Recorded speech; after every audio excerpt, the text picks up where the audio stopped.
students, I welcome you back, and today we are going to start chapter number 3 of the book Footprints Without Feet. I am Shyam Panchal and I am from Takshila Model Senior Secondary School. So students, the lecture that we are going to take today, that we are going to have today, is The Midnight Visitor. This has been taken from class 10 book, and this is chapter number 3. So students, let me just give you a brief outline of the chapter before we move on to the detailed explanation. The brief outline of the chapter says that this chapter is about a secret agent whose name is Ozible. Right. I will tell you about the characters of the chapter. There are 4 characters in this chapter. First is Ozible. Ozible is a secret agent. Second is Fowler. Fowler is a writer. Third, there is Max. Max is another secret agent. And fourth is Henry. So Henry, students, is the cook. So these are the 4 characters in this chapter, right? So students, this chapter is about a secret agent who lives in a French hotel on the top floor, right? So the chapter begins with Fowler, the writer, who comes to meet Ozible, and he wants to know about the life of a secret agent. When he goes there, he finds that Ozible does not fit in any description of a secret agent. He feels disappointed, right? When Ozible and Fowler both go to their room, they find there another man, another secret agent, who is Max, and Max has a pistol in his hand. He threatens Ozible as well as Ozible that he wants to get the important papers that Ozible is having, right? Here Ozible, who is very clever person, he just uses his mind, he uses his brains, and he just makes a cock and bull story about police. First, he makes a story about the balcony. He tells that there is a balcony below his window, right? But actually there is no balcony. And when there is a knock on the door, Ozible tells that this is police. He has already informed police about these important papers, and these important papers needs protection, right? So Max gets frightened and he moves towards window to make an escape. Just as he believing that there is a balcony below the window, he just jumps and he falls down and dies. Okay, so this is how the chapter ends. So the chapter actually gives the message that if you have aptitude, if you are able enough to use your brains in the times of crisis, you can surely make an escape, or you can surely get out of that troubled situation, right? So this is what the chapter wants to tell us. And now we are going to have a detailed explanation of the chapter. Now let us just take a look at the title of the chapter, that is The Midnight Visitor. The Midnight Visitor is actually none other than this writer, Fowler. So Fowler is the midnight visitor.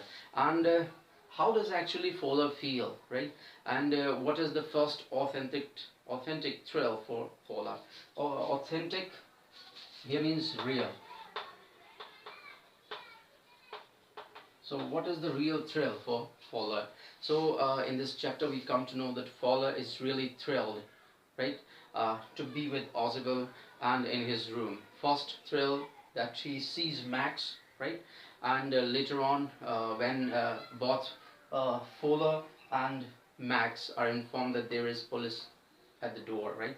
So title says The Midnight Visitor, means it is the time of night, and the writer Fowler goes to meet Ozible, and it is to his great surprise that he meets another man, Max, who is just threatening them with their lives, right?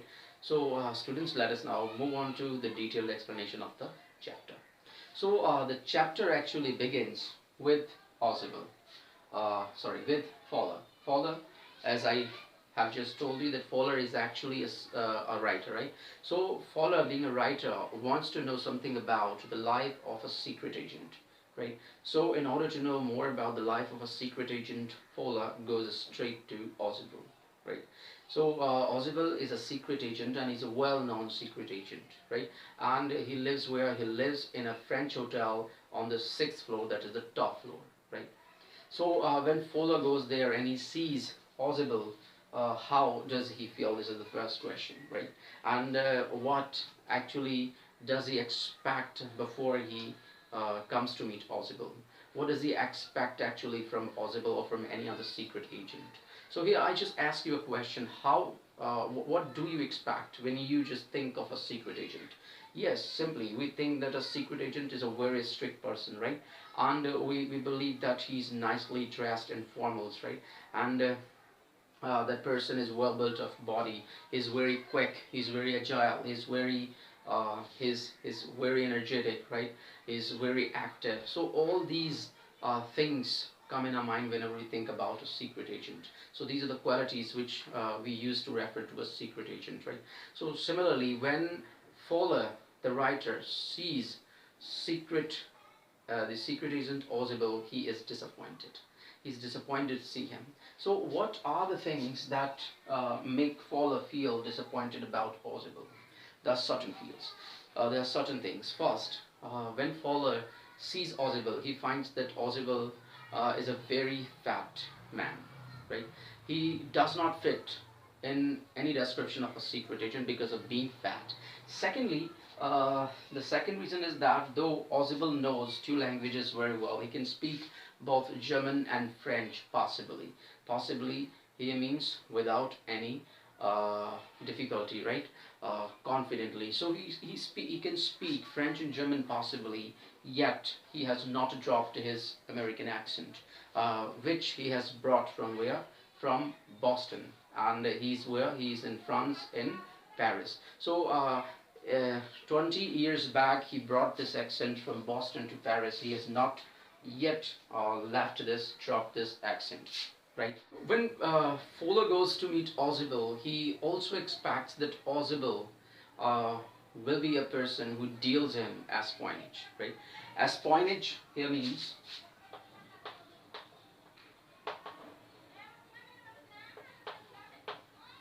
act of spying, right? When we spy on someone, we secretly try to find information about someone is actually called an act of spying. So Fowler expects that Ozible will be a person who deals in espionage, right? And he also expects to hear the crack of pistols, and he also expects to see drugs in the wine, right? So these are the things which a secret agent is involved in, right? So, but when Fowler meets Ozible, he is disappointed, quite disappointed, right? So uh, later on, what happens in the chapter that Ozible takes Fowler, the writer, to his room, right? So when they just enter the room, it is Ozible who just closes the door behind them, right? And just as he switches on the light, there is the first authentic thrill for the writer Fowler. So the writer Fowler gets frightened to see what there is in the middle of the room, a man who is just holding a gun in his hand, right? And the man is not very strong built of body, he is slightly thin, and it is written in the chapter that there is nothing frightening about him except the pistol in his hand, right? If we just take the pistol out of his hands, there's nothing to fear from, right? There is nothing to be afraid of him.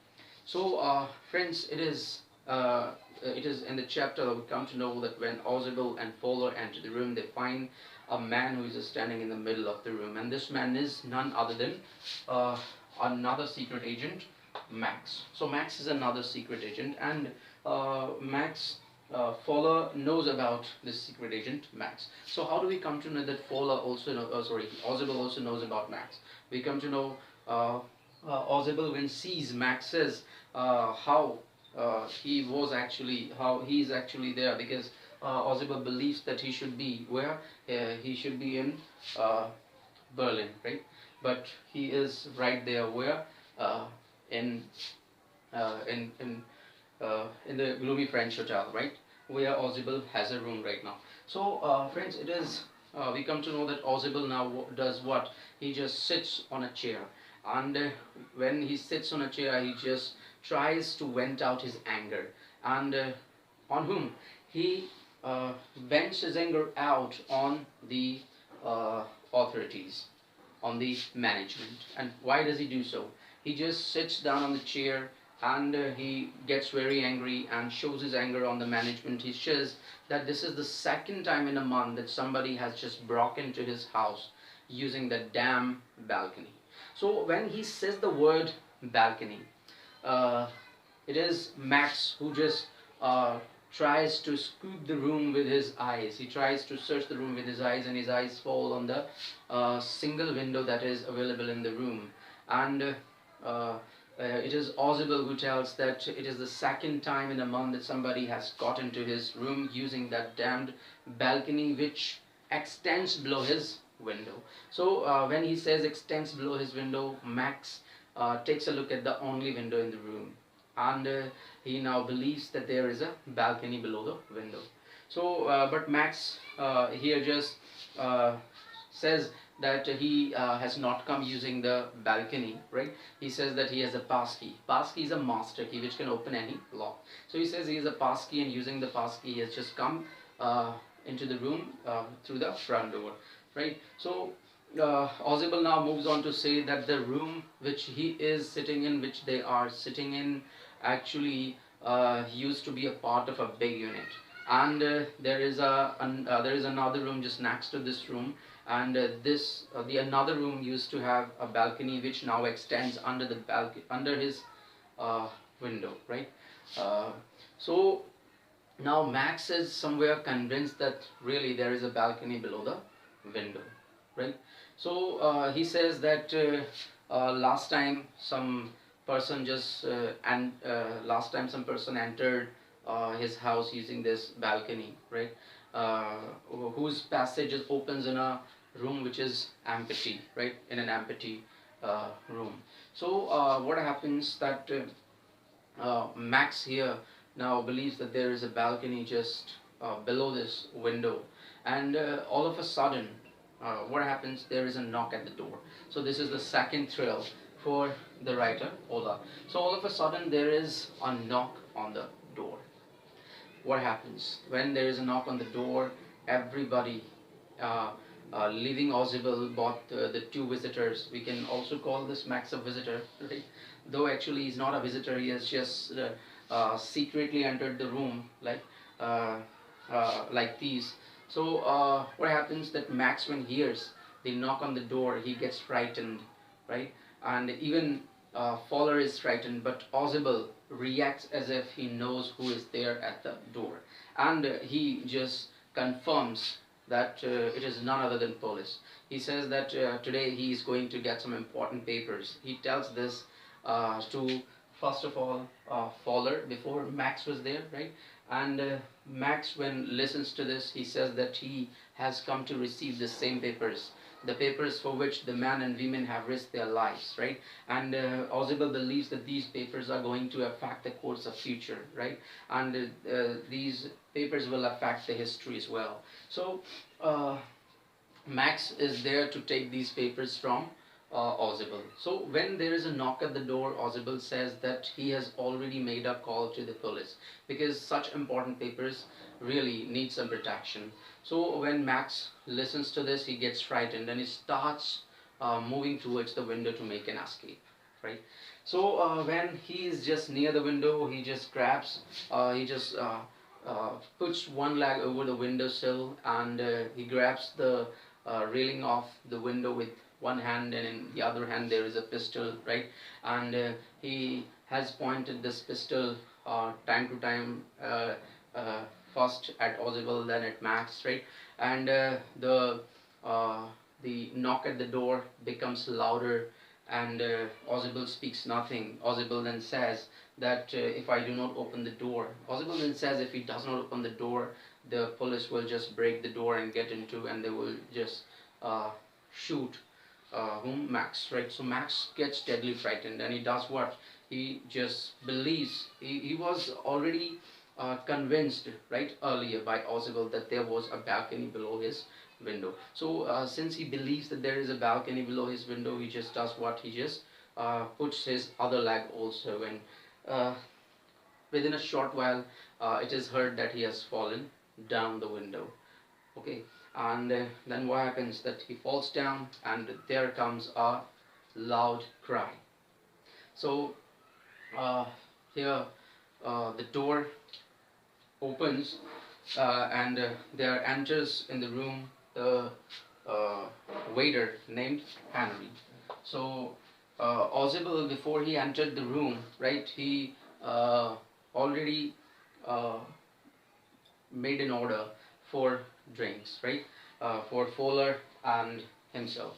So this is the thing that Max does not know about. Even Ozibel makes this thing a secret from Max. He just befools Max first into telling a false story about the balcony, and secondly about the waiter.